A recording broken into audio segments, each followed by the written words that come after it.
Dalam nama Bapa dan Putra dan Roh Kudus. Amin. Tuhan bersamamu dan bersama rohmu.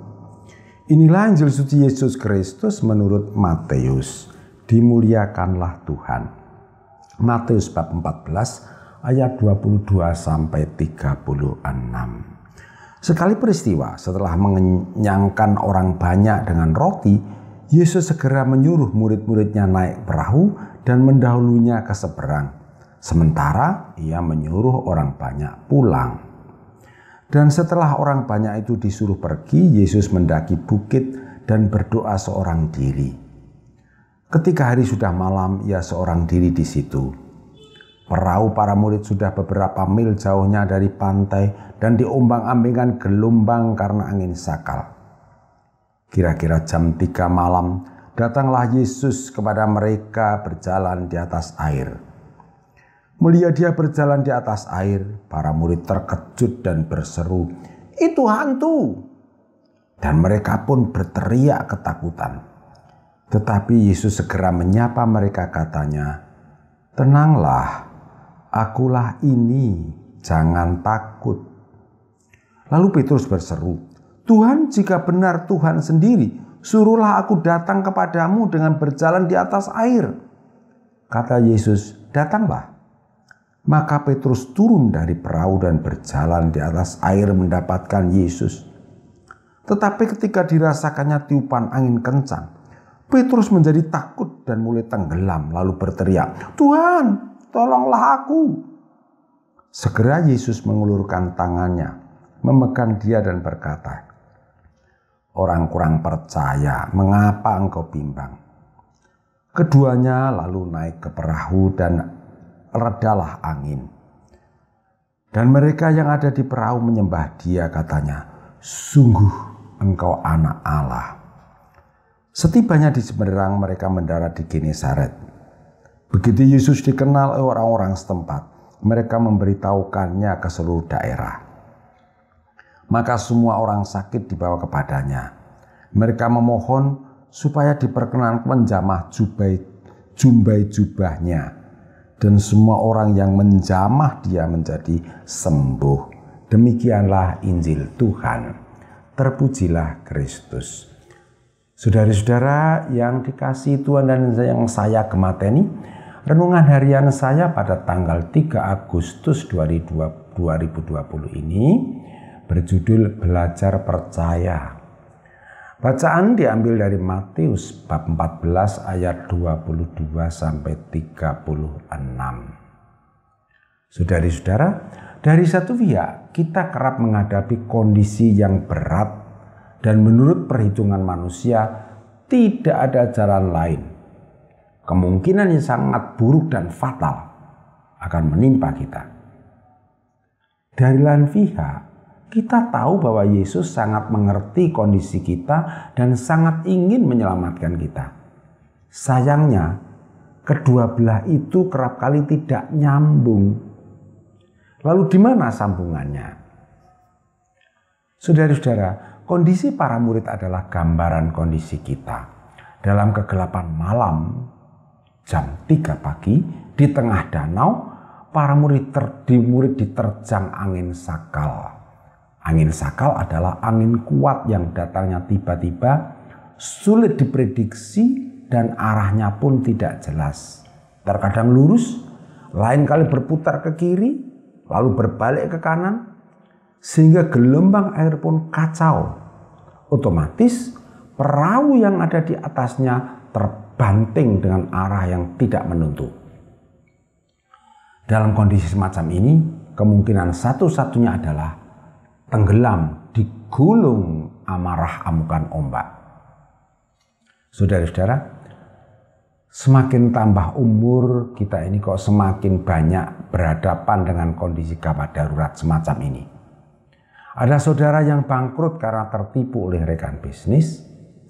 Dalam kondisi banyak utang, salah satu anggota keluarga mengalami kecelakaan lalu lintas. Utang semakin menumpuk, tagihan semakin banyak, malah sang ayah kena stroke. Hidup terus sulit, mati belum bisa. Sayangnya kita lupa pada Tuhan. Saudara-saudara, saya kira kita masing-masing punya kisah yang mengerikan semacam ini. Dalam kondisi semacam ini wajarlah kalau kita lupa bahwa ada Yesus, sampai Yesus pun dikira hantu. Begitulah para murid mengalami. Lalu dengan sabar dan penuh wibawa Yesus bersabda, "Tenanglah, ini aku, jangan takut." Kalau Anda percaya kepadanya, ulangilah sabda Tuhan tadi dengan pelan, mulai dari otak, kemudian mulut mengucapkan, turun ke hati, sampai menyentuh rasa, masuk ke dalam roh, sambil bernafas pelan. Ketika kecemasan tetap bergolak, cobalah teriak seperti Petrus, "Tuhan, tolonglah aku." Lalu bayangkan Yesus memegang tangan Anda sambil mengatakan, "Orang kurang percaya, mengapa engkau bimbang?" Biarlah perasaan yang ada mengalir secara alami. Kalau Anda mau menangis, menangislah. Proses ini wajar terjadi, yang dalam ranah konseling disebut katarsis emosional. Dan Anda akan tenang. Saudara-saudara, mengapa Yesus menolong bukan sejak awal? Memang Tuhan akan menolong pada waktunya, tetapi waktu Tuhan beda dengan waktu kita. Kita sih maunya dikit-dikit minta tolong, tetapi Yesus tahu kapan saat tepat menolong kita. Ingat, ketika Lazarus saudara Marta sakit, Yesus sudah tahu bahwa Lazarus itu sakit, tetapi dia sengaja datang waktu Lazarus sudah dikubur selama 4 hari. Nganyel kira. Apa yang dikatakan kepada para murid? Supaya kamu belajar percaya.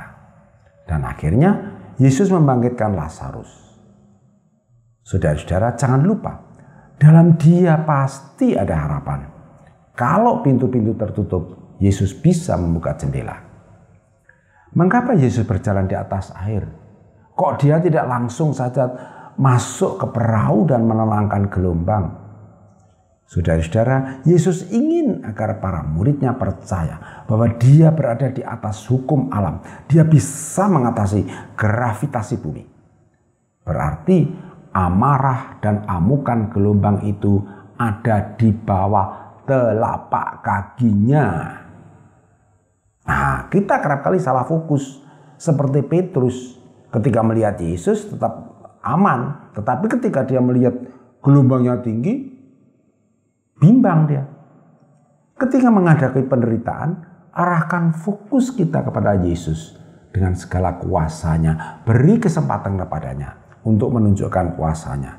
Jangan malah terfokus pada beratnya derita kita. Jadi, antara persoalan kita dengan Yesus ada sambungannya, yaitu iman.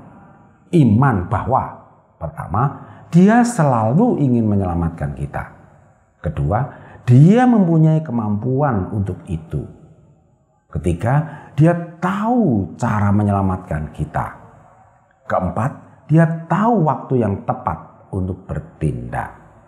Saudara-saudara, mari kita mohon bimbingan Roh Kudus untuk belajar percaya kepadanya melalui peristiwa-peristiwa yang kita alami sehari-hari, khususnya ketika kita ditimpa derita. Amin. Kemuliaan kepada Bapa dan Putra dan Roh Kudus, seperti pada permulaan, sekarang, selalu, dan sepanjang segala abad. Santa Maria Fatima, doakanlah kami. Dan semoga kita selalu mengalami berkat Allah yang Maha Kuasa, Bapa, Putra, dan Roh Kudus. Amin.